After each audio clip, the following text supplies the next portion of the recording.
Welcome to Black History Month.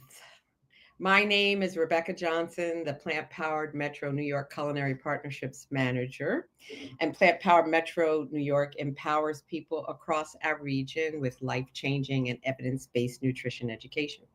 Our goal is to help you live well, and that means preventing and even reversing a tremendously wide array of health concerns and conditions using whole food, plant based nutrition. And it's even more exciting to know that when we eat well for our bodies, we also eat well for the earth. And that's why we are here tonight. As a regional nonprofit, PPMNY empowers diverse neighborhoods and communities through nutrition education, celebrating both our differences and our shared connections. So, as African descendants in America, one of the lasting challenges we face is the traumatic disconnection from our land and its profound impact on our health and well being. So, tonight, we're going to delve into that topic at a deeper level. We're going to talk about some issues with three guests who will help us deepen our understanding, raise awareness, and explore meaningful solutions for healing and reconnection. Thanks to our partners, Corbin Hill Food Project and the Blue Zones.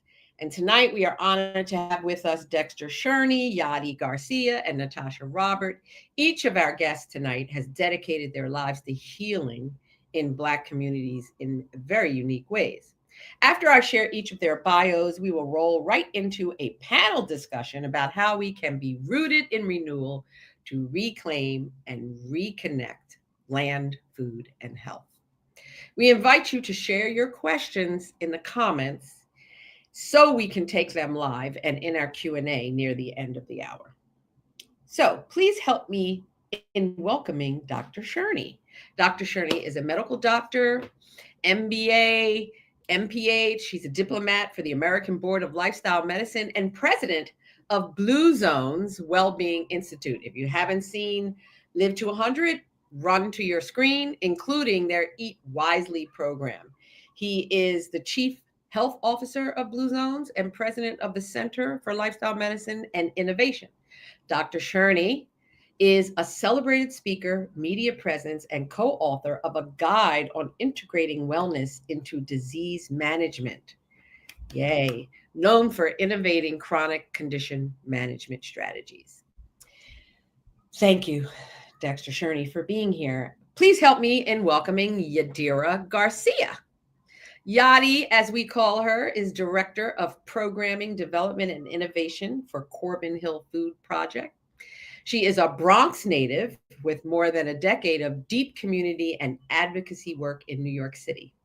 Yadi is an NYU educated natural food chef and health coach from the South Bronx, who serves as the Director of Programs and Innovation at Corbin Hill Food Project to enhance food access, justice, and land sovereignty.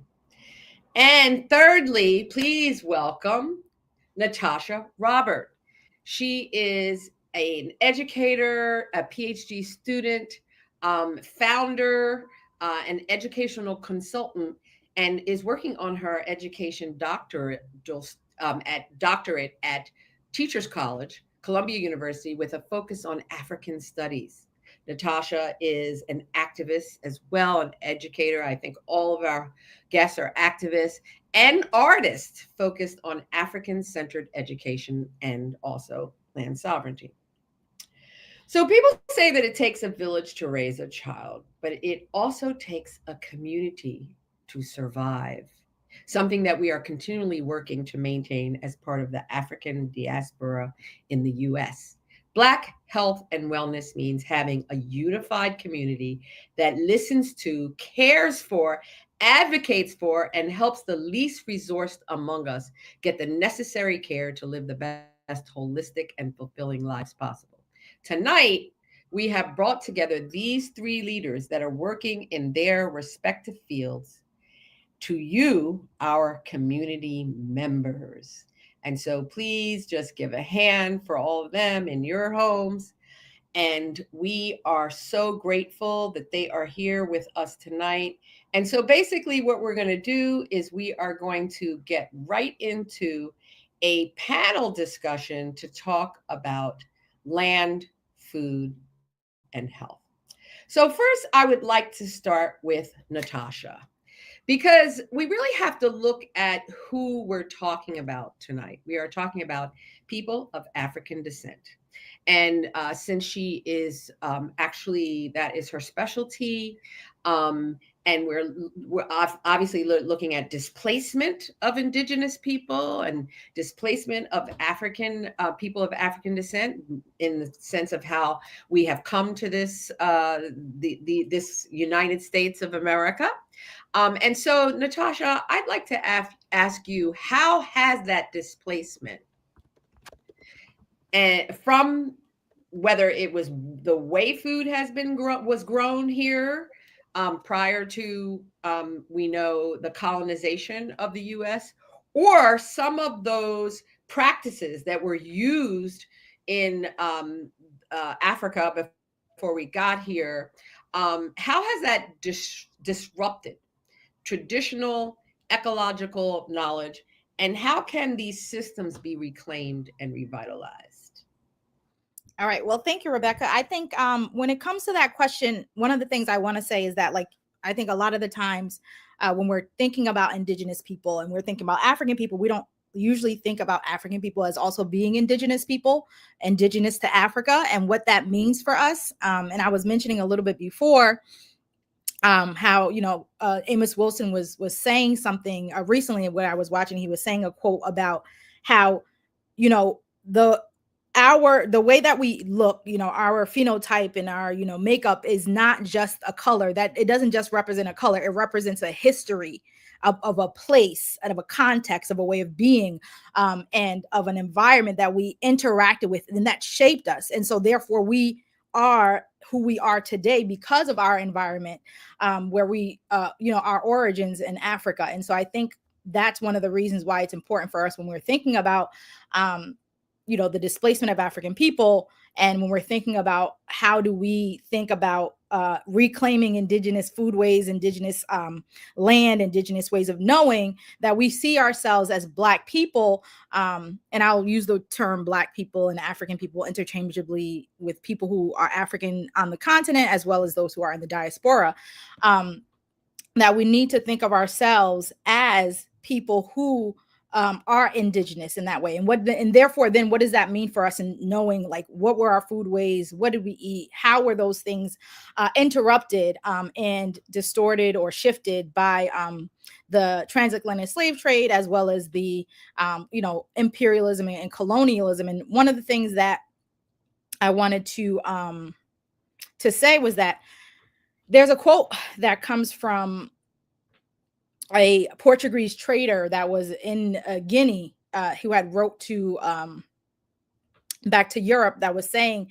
like, oh, everything necessary for human existence is found in the land, great plenty and sumptuous. And he was talking about Guinea, which they call Guinea when we're thinking about Africa. And so that's just to show people that when we think about the way that Africa has been maligned and distorted in terms of being a place that people are there, everybody's got hungry bellies and people are starving, and we always have to do the food aid to them, but that was a condition brought about by enslavement and all the slave trade, but also a condition brought about by colonialism. When we look at the way in which, especially, we know from some of the history that we're able to uncover, but also even highlighted in this quote, and this doesn't even just come from places like Africa, but you can find Europeans when they're going on their colonial expeditions, writing back and talking about the abundance that exists in so many of these different places and continents,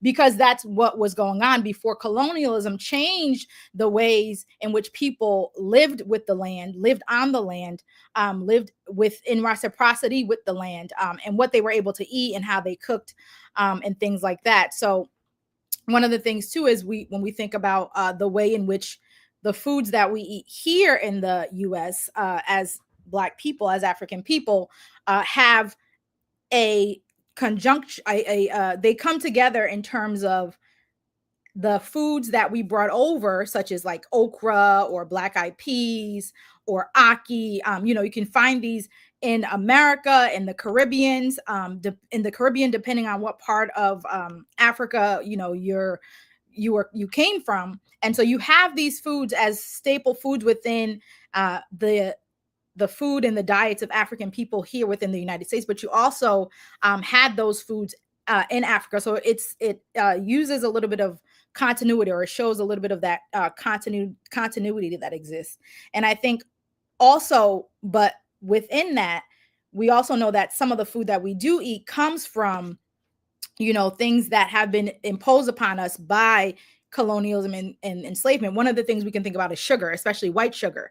That does a huge number on us. And when we think about even desserts, when we think about African people, that is that we weren't really doing desserts. Even when you go to Africa, and so to some African countries, I haven't been to so many, but for the ones that I've been to and some of the people I've talked to, like usually, you're eating fruit, you're drinking a fruit juice, you're eating some kind of food that's already sweet. You're not creating some kind of super sugary dessert that has a lot of sugar in it, which we know sugar is a leading cause of like diabetes and a lot of other ailments within our community. And so I think those are some of the ways that we can think about how colonialism and enslavement have changed the ways in which we eat. But I think even the ecological knowledge, when you're talking about what plants we know, the plant medicines that we had and that we still practice, bringing that over from Africa, and then using that, and then also learning some of the plants and identifying things that were similar, even sometimes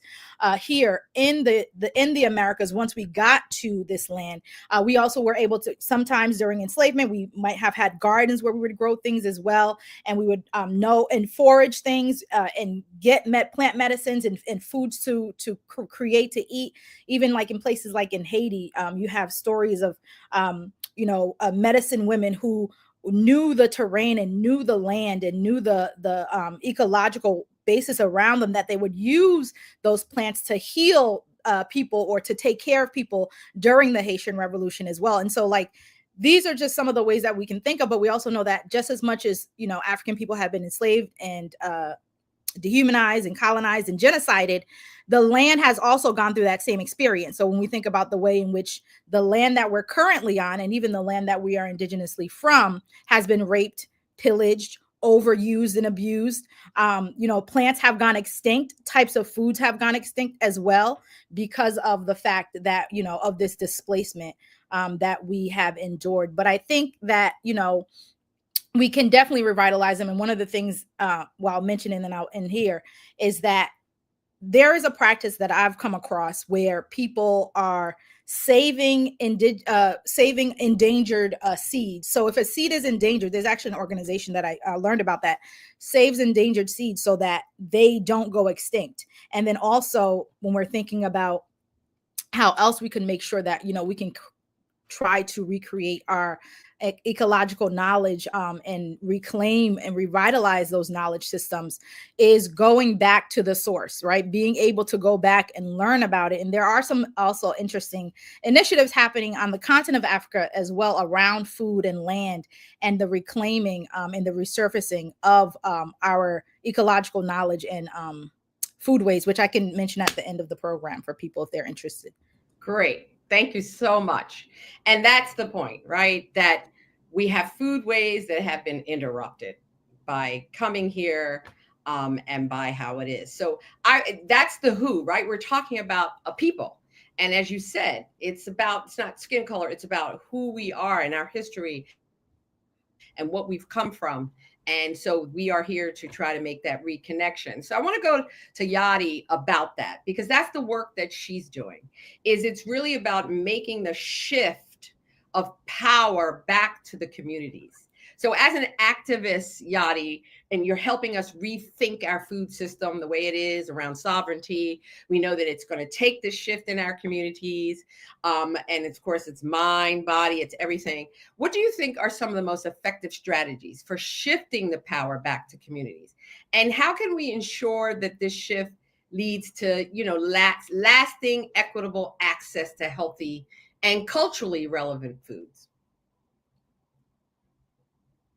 Awesome. And I think these are all topics that each deserve like a dissertation. And so we have to acknowledge that, it's really important to hold space for these conversations, which I would say shifting power back into community-led systems and sovereignty when we talk about equity, and instead of being policed as a community or imposed upon. I mean, local food systems really, really matter, because I think at times we can get deeply overwhelmed, reasonably so, over the national landscape, and of course the history of oppression and structural inequities and racism and things that have very intentionally stripped power away from our communities, and the practices that we had around community-led land stewardship, access of knowledge and intergenerational knowledge, and preserving that knowledge. And I think that so much of the nutrition education work that's done, so much of building and revitalization or redlining in our communities that's done, is imposed upon us versus being community-led models. So something I think that Corbin Hill is really integrated in our bedrock is co-designing with our community members, not imposing what they want to see, but instead leaning into the knowledge of our elders, including them. I had a great grandmother that lived until 99 years old and worked sugarcane fields, but it was community owned land and preserved stewardship, and preserving that knowledge and passing it down is really, really deeply important. So I think just that at a communal level, we need to figure out how to decolonize, education and land access, and have land trusts and community-led co-designing is really going to be at the forefront of being able to do some reclaiming that's so important for our people. Yeah, so can you just share an example or a way that Corbin Hill is doing that? Yeah, for sure. So a lot of it is shifting power by working directly with Black and Indigenous farmers and farmers of color. And so I think, especially living in cities, we can feel very disconnected from our land and from where our food comes from and who grows it. And of course, we know that we're up against industrial farming, which is really into monocropping and really into, growing for money, whether that's like corn or soy or crops that are really stripping our land of its nutrients and are really also pushing out our culturally relevant foods. So a lot of work that we do is being this nexus between directly speaking and serving our community, but also with the farmers. So working with the Black Farmers Fund, working with Farm School, connecting with the smaller farms that are usually prohibited and excluded from our larger farming systems, and making sure that like okra, callaloo, bok choy,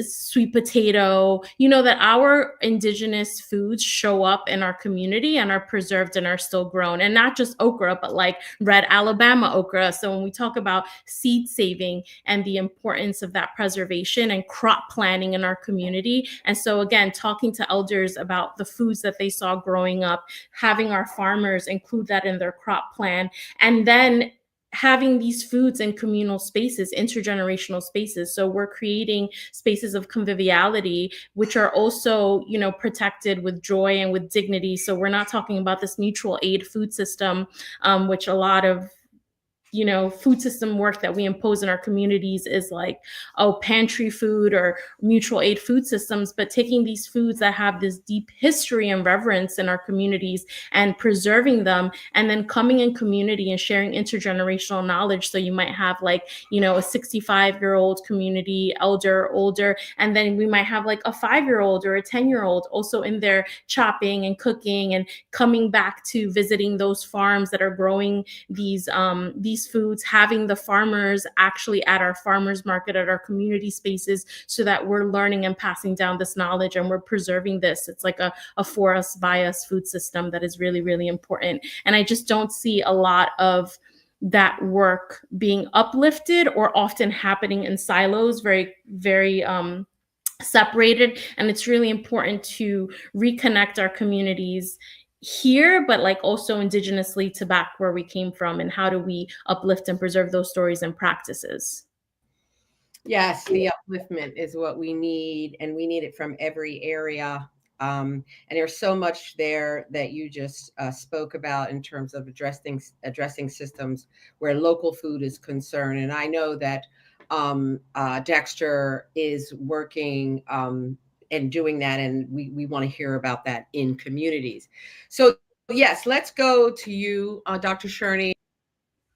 Zones documentary series, Live to 100, Secrets of the Blue Zones.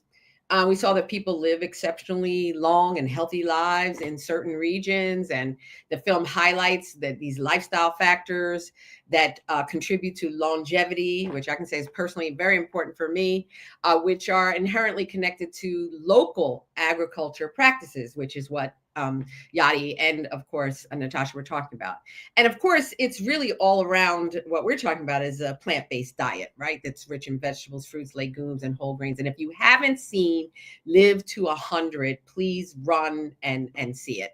But in that, we see where communities grow their own food, ensuring fresh and nutrient-rich produce. And so can you just share with us any research you have about that, and about the actual health benefits of eating local and growing food in communities? To do that, but let me just back up for a second. And one of the things that we've learned with Blue Zones is that it's not as much about a person's genetics as a person's environment. And so what the Blue Zones movement is all about is to take the research, the original research, and reverse engineer that research into local communities here within the United States. And so we're able to take a community from where they are in the modern society, so to speak, in terms of health and longevity, and move them closer and closer to a Blue Zones. And as you said, where people can live to be well into their hundreds and not have these illnesses. And it's not because these people have more willpower or they wake up every morning thinking about, well, what do I eat today or how many steps do I get in? It's just because the environment encourages them to eat a whole food plant-based diet for the most part, encourages them to move naturally, is an environment that is less stressful than some of our modern day societies. But there are ways to incorporate that into people's lives even now in states such as California, New York, Florida. So we're doing that all around and we're getting great results. We're actually in over 100 communities. To your point, we know that to the extent that people are able to eat locally and in some cases grow their own food, it has a tremendous impact. It's one of the biggest things that we're able to do for a community is to make them more self-sufficient in terms of access to food.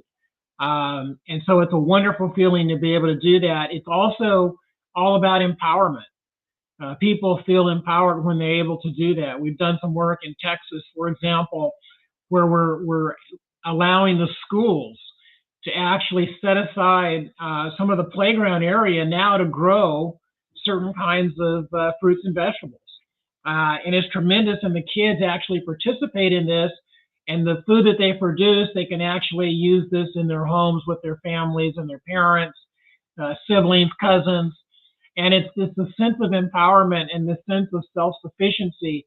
And you should see these sixth graders and seventh graders that are just, telling you about seeds and telling you about, what they grew and the nutritional value of certain kinds of whole foods and things like that. It's really exciting, and it has a lasting effect. And so that's that educational piece that can be fundamental in addition to the health benefit that we see. And just one last thing is that there's a lot of talk about health disparities. In many of our Blue Zones communities, we see the health disparities actually get better. Not only close the gap, but in some communities, actually, the health outcomes of Blacks are actually better than the average white person in that area, which is tremendous. It just shows you the power of some of the things that we're talking about here on the panel today. So it is important to do that. What I would say is encourage people within your community, because land isn't that available. But people do have patios, people do have balconies, There are these schools that I mentioned. There are these common areas. There are hospitals. Some hospitals are growing fruits and vegetables, or mainly vegetables, on their roof. They have rooftop gardens and things like that. And that can be a resource for the community. And then the common areas also can be a resource for people. So find ways to incorporate some of these practices into your own community. Come together as a community to do some of this. It doesn't have to be individual, but even individuals can do things on their own balconies and patios. But it's truly an important thing to do.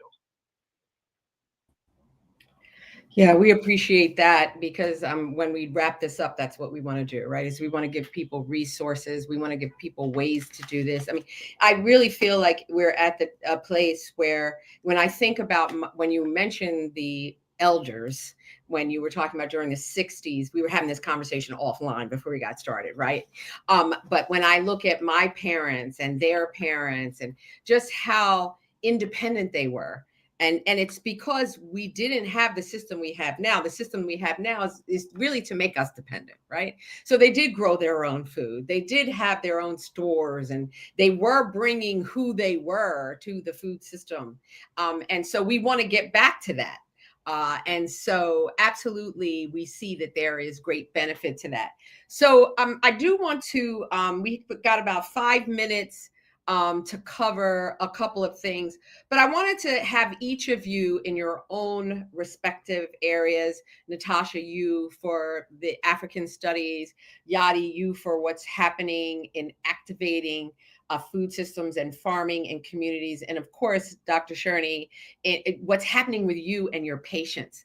Because I was one of those patients. I was a patient who went to my doctor and said, listen, I'm hearing that food can change my life. This is after 3 surgeries for the same problem. And I said, I have heard from others that if I change how I eat, if I eat a plant-based diet, that this is what's going to happen to me. And unfortunately, the physician told me, sorry, sweetheart, but you're going to have to live with this for the rest of your life. So I fired him and I went completely plant-based. And so I can say I didn't have the 4th surgery, and here I am today. So I feel like, and this may sound really strange, but I feel like there was something in me, beyond me, that was pushing me to do this. So Natacha, can you tell us what the role of the African studies and scholarship plays in actually shaping these movements? We're saying that they're new movements, that they're really not. The more we listen to this, we know that this is who we are. And we are bringing the past into the present. And of course, if you could just talk a little bit about that. And then Yadi, I would like you to talk about how you see that happening through this cooperative model, this cooperative farming model. And then Dexter, if you could talk about patience. You know, they struggle with so many things with food. They struggle with a system that says to them, number one, like me, that it's a myth that you can eat well and change your health, which we see is not true. I'm standing here to this day. And then also so many of the other myths about healthy food being expensive. And one of the ones I heard very recently was that doctors do not prescribe healthy eating because they really don't trust that the patients will be able to do it. And that for me was like, are we just dumbing people down at this point? And so if each of you could kind of take that in your own respective area and just talk about that for just. Yeah, so I can talk a little bit about the research that I do in terms of African-centered education, which is connected to African studies, the movement for Black studies, the movement for Black liberation in general. And one of the things that is key to thinking about the research that is done, whether it's just research in terms of thinking about Black people in our history, or research around African-centered education and as it goes, we understand that when we're talking about diet, it's not just what we're eating. It's also, what are we watching? What are we listening to? What are we reading? Like, what are we visually, auditorially taking in, mentally, beyond just the food? And so that's why when you said, it felt like it was something in you, because we have to get back to, because we know that through colonization, we've been pushed away and led astray from who we are and our own knowledges. And so we have to get back to understanding those. And I think the more that we go and we educate ourselves about what our history was, what the practices that we used to do, what happened, during this interruption of our history within with enslavement, what happened to us through those processes, and how these habits came to be, then you'll find more of an impetus, I think, to change what it is that you're eating. And I think that it's really important for us to do indigenous research and scholarship, because a lot of that unearths that history and those knowledges that we don't know, that have been buried, that have been distorted. And even when we think about the way that we use language today to name things, whether it's like the kinds of foods that we're eating, or, we recognize a plant, what does that mean? It doesn't really, these scientific names or some of the names that are given, they don't really educate you in that, in when you hear the name.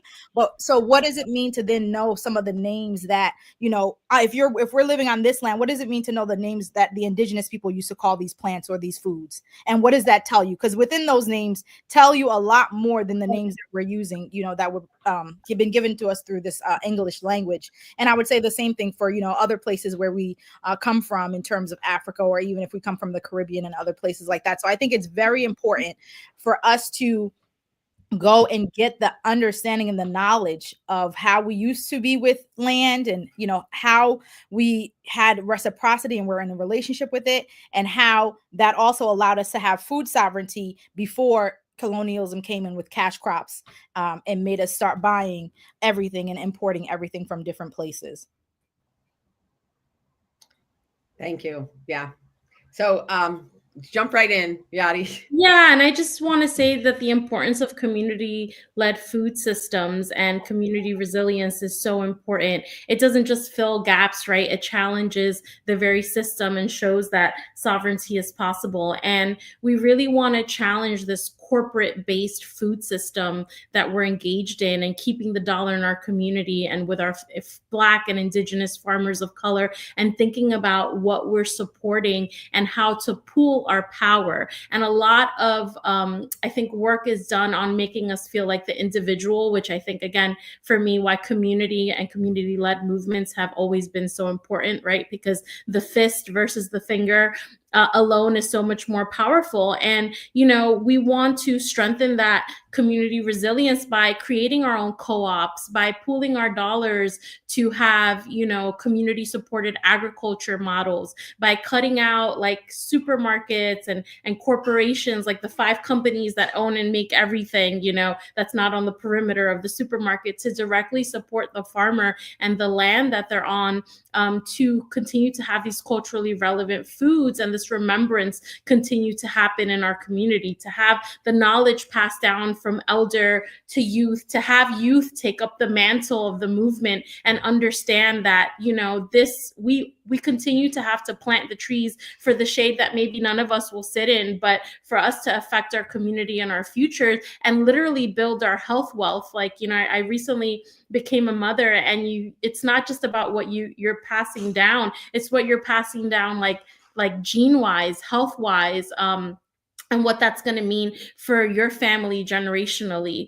So I just think that, strengthening community resilience and tackling systemic oppression through community-led movements is really deeply important. And we have to continue to champion and kind of put the power back and remember who we are and what we come from, and the richness. All of these agricultural practices come from our communities, from our people, from Black farmers, from Indigenous farmers. A lot of these hot terms now, regenerative farming, soil preservation, we stewarded those practices and shared those practices, and they were taken from us. And sadly, the land is being exploited in such horrible ways now, but apathy is the only thing that we can't afford. So we have to continue to, have grassroots and community-led movements. And if you don't have a patio or a backyard, we even grow food on windowsills with our community members in New York City. So, you can always do something, grow an herb, have a plant, the strength of a tiny mustard seed, as they say. So yeah, there's just a lot to continually unpack, but just want to continue to lead into that power of community-led resilience, movement, joy, and power. Yes, apathy is something we cannot afford. When you were talking right before you said that, I was thinking, I was hearing and feeling there is hope. There is hope to this, and the hope is in us. Yes. Right? We need to know that. So yes, I love that. And so Dr. Shurney, this is where I feel like sometimes hope is missing when we come to the medical community with this whole thing. I'm sorry to say it, but you know, you're there, you know the truth.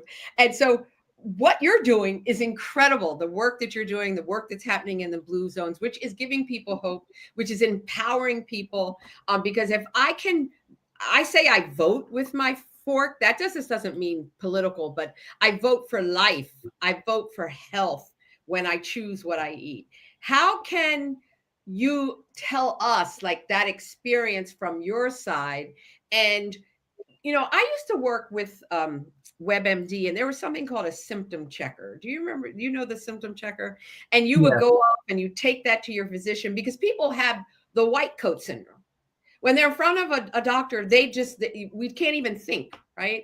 So how can you help empower us around this conversation around food in that in that environment? Well, you know, what you're doing right now is vital to that whole conversation. There's a lack of knowledge. So I'm going to just give you a couple scenarios. You mentioned how come doctors don't talk about this or prescribe this for patients, and there's several reasons for it. There's not one simple reason. The first reason is that physicians aren't really trained in this aspect of nutrition in terms of whole food, plant-based. We get very little training in nutrition, and when we usually get it, it's around severe wound care or cancer care for hospitalized patients. There's really not much done in terms of how you treat somebody outside of that. The other thing is that, you know, Yadi mentioned the corporate-based food system. Well, we also have a corporate-based medical system for the most part, and that system relies on sick patients and repeat visits. You said you were lined up for your fourth surgery. That's how the health system currently functions, and that's how they make revenue. And so if I tell you to eat broccoli and you go and eat broccoli and you don't need that next procedure, I'm actually leaving money on the table, so to speak. And it's not just the physician, but the physicians usually no longer are individual practitioners. They work for a system. And that system, you have to feed the fire. And so that becomes a complicated issue as well. And the other thing is, because physicians haven't been trained in this, they don't do it themselves. So it's really hard to talk to someone about changing when you haven't done it yourself. And again, not to blame the physicians, but it's part of the system. As you mentioned, I'm a diplomat with American College of Lifestyle Medicine. I'm actually a past president of the American College of Lifestyle Medicine. It's the fastest growing medical specialty, and it really is there to train physicians on how to do the things that we're talking about, because we don't get this in our traditional training.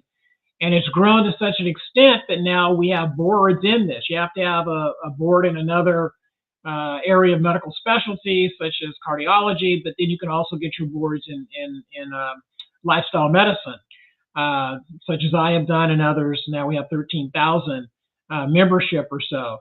And so we have to really tackle this from all fronts. And then the last thing is that, again, if you're in a system that only allows you a 10-minute or a 15-minute visit with the patient, and you have to convince that patient to eat broccoli, and they've never tried it, or they feel like they don't like it, can be an uphill battle. So something needs to happen even before that physician visit to encourage or motivate people to want to eat that way.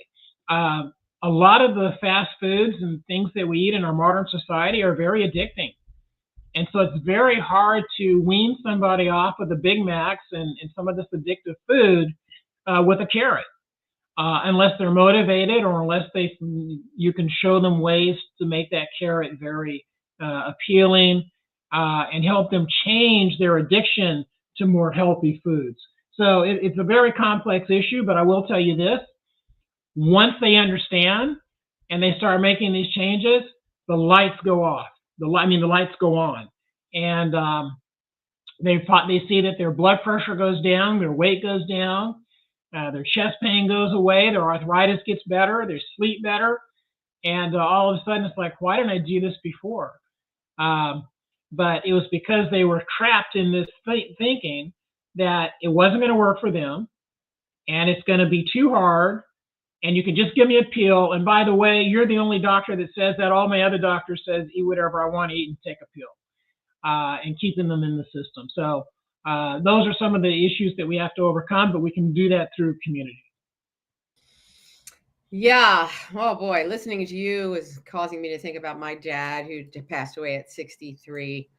And a lot of it was the food that he grew up on, that I grew up on, but thank God, I changed, and how that impacted his life. And so, the high blood pressure, it was just too much. And so he died at 63. So, having that sense that, we can do it. As Black people, I feel like we're so culturally connected to our food. It's emotion. It makes us feel a certain way. And, when you start talking about trauma and it's like, oh my gosh, you mean I have to give this up too? It is a bit much.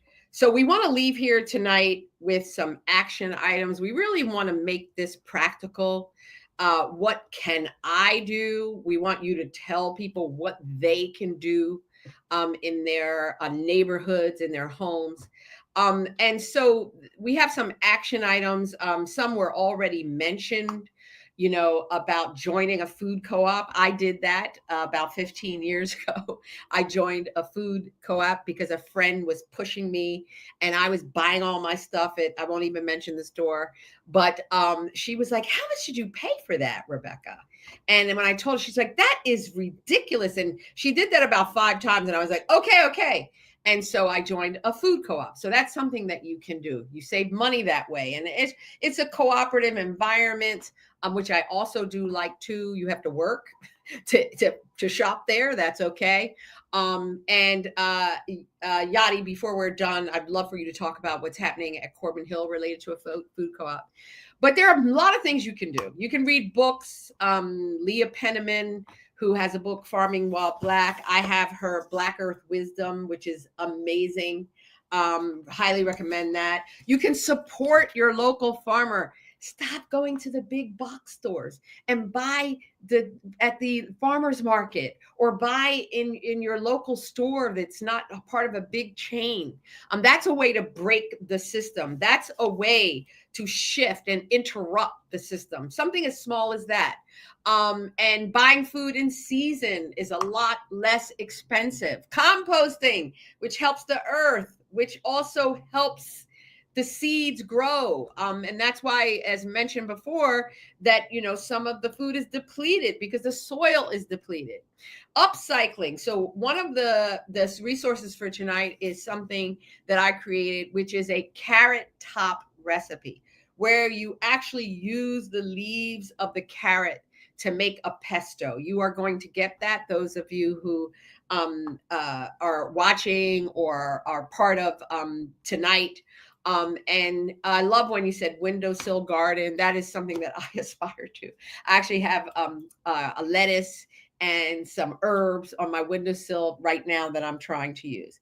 So before we close, I would love to have some questions or comments in the section. We're so grateful for Dexter and Natacha and Yadi. But could you just share, each of you, a very practical action item for each of us? Very practical action item.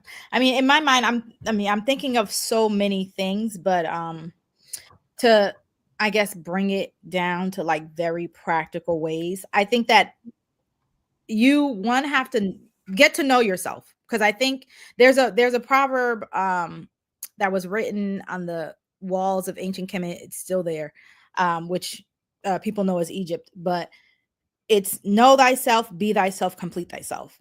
And I think one of the things we have to do is to get to know ourselves, get to in tune with our own bodies, and learn to see, what does your body react to? What does it embrace? What makes it feel good? What makes it feel terrible? I know for me, myself, like I had to go through that process where, whether, when people talk about, they're going through things and they go to the doctor and they're trying to figure it out. And then they have to look at their food sometimes and they're trying to figure out what is making you have a reaction, or what is or the food that you're eating, when you eat it, how does it make you feel after? What's coming up for you? And I think it's definitely like a long process. It's not like, okay, tomorrow I decide I want to, really start to get in tune and listen to my body today, that tomorrow I'm gonna know, or even in a month. Like, it's a continuous practice. It's part of also getting to know your own intuition, because those are things that we've been strayed away from, so that we can be dependent on a scientific industrial food system. And so I think that's one of the things. And I think the other thing too is, when you're getting to know yourself and figuring things out, is to really do your research, because every single thing that people say about food isn't for everybody when we think about that. And so I think to really just, tease out misnomers, if you're going to be looking online to see, like, okay, well, yeah, what kind of food should I be eating? Think of, do more research. Don't just take the word for it, but like do, some extensive research for yourself when you're making those decisions, so that you can make the right choices when it comes to what you're going to decide to put in your diet and what you're not. So I would say, like, those are two practical things that people can do in their own everyday lives, just to start to shift away from, some of the foods that may be harming us. Great. Do you want to go, Yadi? Yeah, I think that's some really, really great advice, is getting to know yourself, because what could heal one person could harm another. So being in tune with your own body. And I think, it's, as we've since learned, very widely, our microbiome, our gut, is like where the immune system of our body lives. And I don't think that's a coincidence. Those two things are not disassociated. So what we eat has true emotional, spiritual, and physical impact on us. And I think just slowing down a little bit, which is a huge challenge, I think, for all of us. We live in a very fast-paced life where we're being pushed to make so many decisions quickly, and to often forego our health for like convenience. And I think when it comes to like your food and the food that you feed yourself and your family, trying to slow down a little bit and think about where you're investing your dollars, and even where you're trading maybe convenience for health, and think about the ancestral practices. And that could mean just like talking to an elder in your family, or, interchanging information in the community, either that you're rooted in or the family that you were planted in, and having these conversations of how we can reconnect to the foods that ancestrally and traditionally made us well, and how to reclaim making those. Even things like soaking your beans, like buying dried beans because they're cheaper, and often, like many of the canned beans we buy, have a lot of sodium in them. And so just soaking your beans, and so that they're ready for you. I say ABS, always be soaking.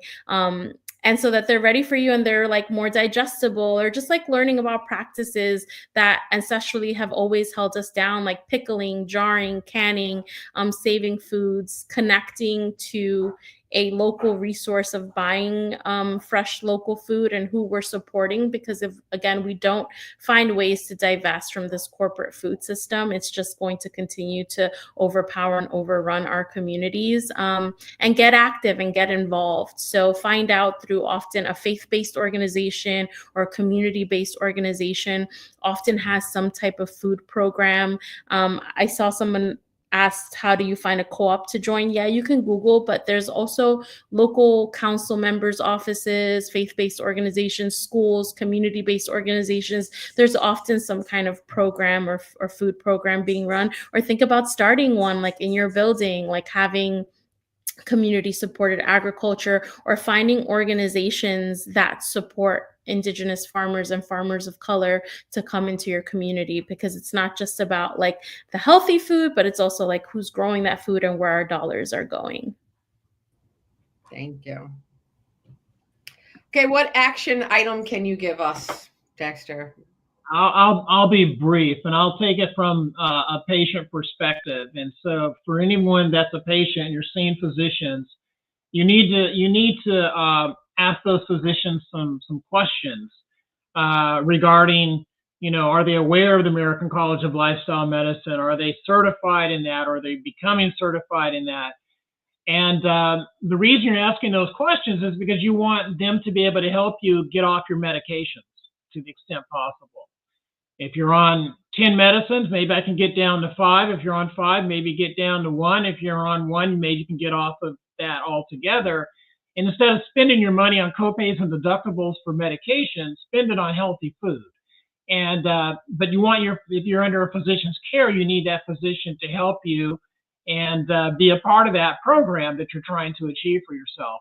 And if they're not on board with that, well, you might want to think about getting another physician that is. And at the very least, it sends the message that, you know what, my patients are interested in this. Maybe I better get up to speed as well. And so that can start to change things as well. If every patient would start to ask their doctor those kinds of questions, you would see a sea change. So that's the things that you can do if you're seeing a doctor. Doctor, how do I get off my medication? How are you going to help me do that? Love it, love it, love it. Definitely was the thing that got me started when I was reading testimonials from people who were getting off of medication they had been on for 20 years by eating differently. And although I wasn't on medication, my situation was multiple surgeries. It still showed me that there was power in food, because certainly when people start taking medication, it's a management, right? It's not like, oh, this is the cure. This is just how you're going to manage this condition for the rest of your life. And we certainly don't want that. So we so appreciate all of you. It's been an honor for you to be here. We are going to put your contacts in the show notes that will be on YouTube, so that people can reach out to you, find out where you are on LinkedIn and your various organizations. And so we really do appreciate you being here. And so you can find this recording and many others by searching for the Plant Powered Metro New York YouTube channel. So we have so much information on that channel, just like tonight, great conversations like this one. And we want to be a resource too. Like we're saying, what are the action items? Well, attending some of our events, reaching out to us, following what we're doing, watching our YouTube. We want to be a resource in communities, because that's the work that we do.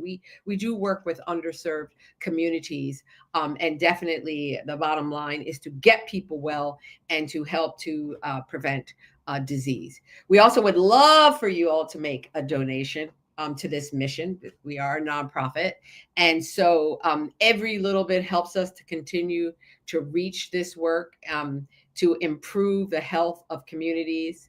And you can just go to plantpowermetrony.org/donate and donate there. And then you can find us back here live streaming on our next Cooking with Chef Carol show, which is on Sunday, February 23rd. If you haven't watched Cooking with Chef Carol, it's a program that comes on monthly, and she just shows you how to cook plant-based, whole food plant-based dishes, because that's one of the hardest things, right?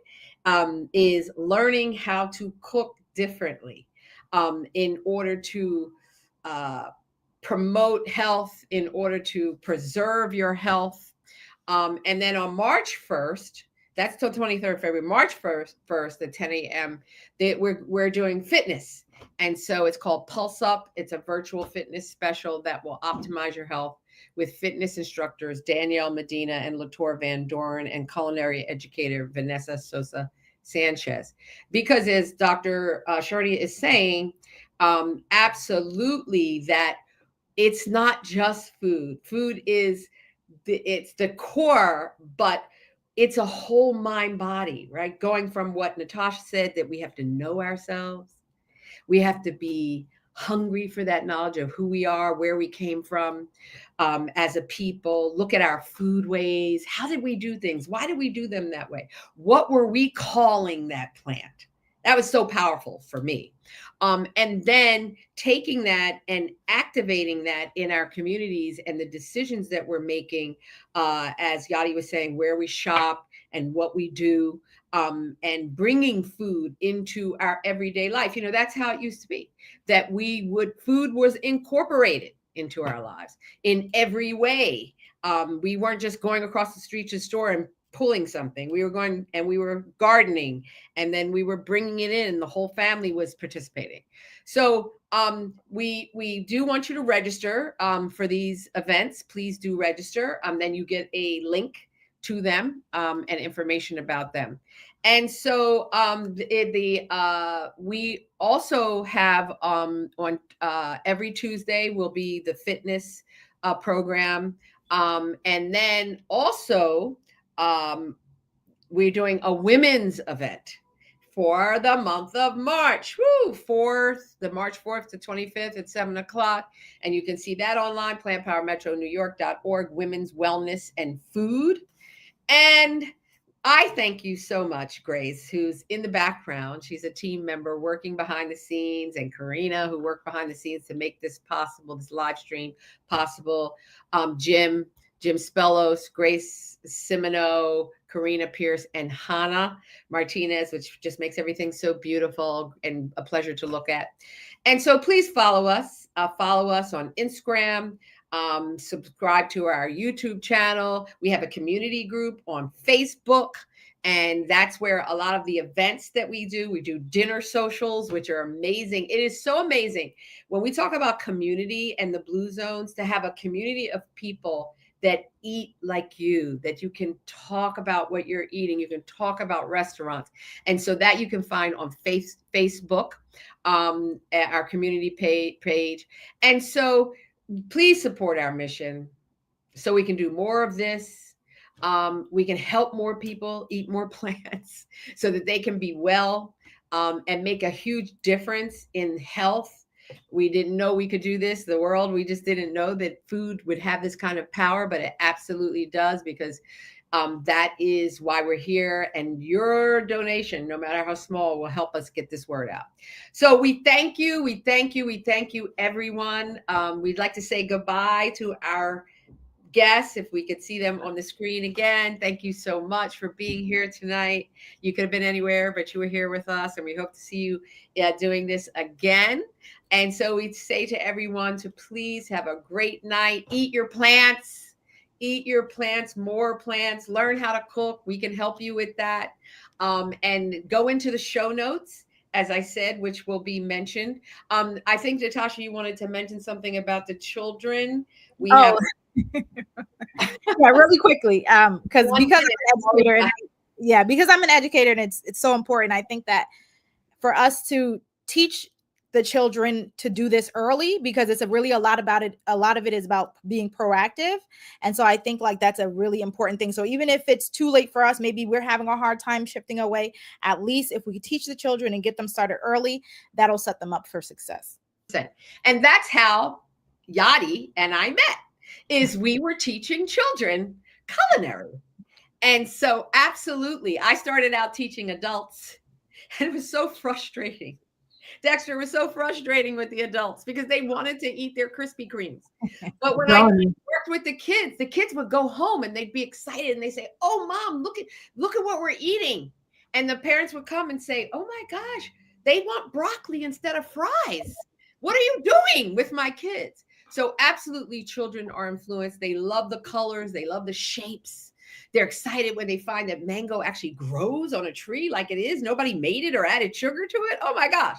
So yes, I love that you brought that up. Thank you so much. So thank you to our presenters tonight, our guests, everyone. Have a great night.